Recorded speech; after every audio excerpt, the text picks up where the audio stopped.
At kasabay naman po ng patuloy na relief operation sa mga lugar na naapektuhan ng bagyo, iniutos ni Pangulong Aquino ang paglatag ng mga hakbangin para sa tuloy-tuloy na pagbabalik normal ng pamumuhay ng mga mamamayan.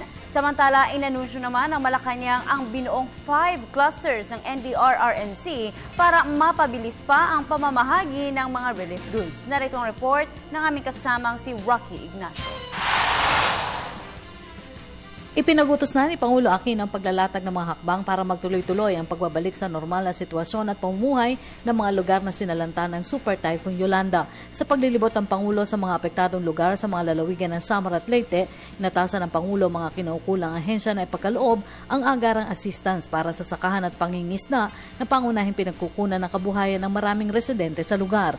Kabilang sa mga binisita ng Pangulo ang Ormoc City kung saan unti-unti na ibinabalik ang Nakikipag-ugnayan na rin ang pamahalaan sa local leaders para tukuyin ang lugar na paglilipatan mula sa evacuation centers para sa mga inihahandang temporary shelter sa mga biktima. Balik Maynila na rin ang Pangulo dahil sa unti-unti na rin nanunumbalik sa normal na sitwasyon ang mga apektadong lugar.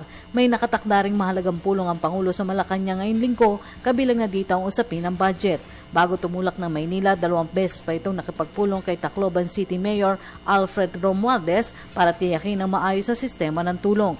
Sa kasalukuyan, nakasentro pa rin ang operasyon ng pamahalaan sa pagpapaiting ng paghatid tulong sa mahigit 1 milyong individual sa 2 lalawigan. The NDRRMC has formed 5 clusters, namely peace and order, distribution of food and other relief goods, cadaver recovery and burial, clearing and inspection, and normalization. Iginit ng kalihim na nakafocus pa rin ang pamahalaan na mas mapabilis pa ang paghatid ng tulong sa mga biktima.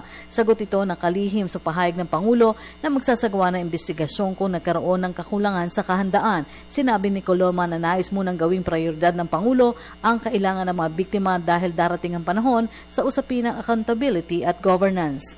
There will be time after the rehabilitation process has set in, when the responsible for these efforts are no longer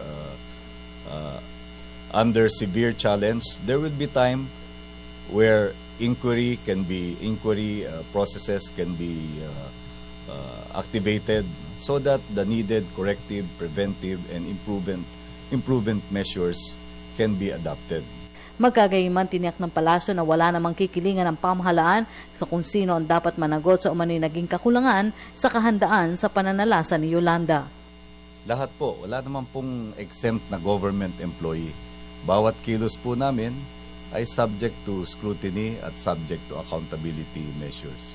Hindi po kinakailangan mag-isolate o mag-highlight ng isa o ilang tao rito.